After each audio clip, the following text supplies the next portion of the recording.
What's up, YouTube?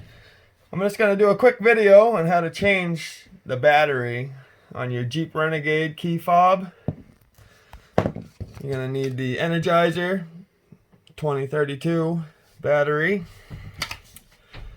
So you're just going to click this button over, pull your key out. Then you can use either a screwdriver or a knife. And you got this little groove right here.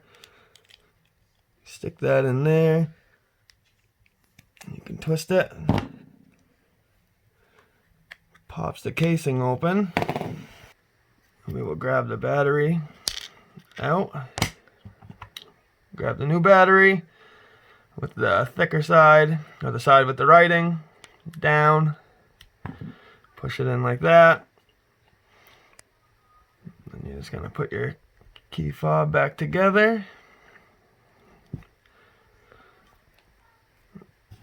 Stick your key back in. Simple as that. That's how you change the battery on your Jeep Renegade key fob.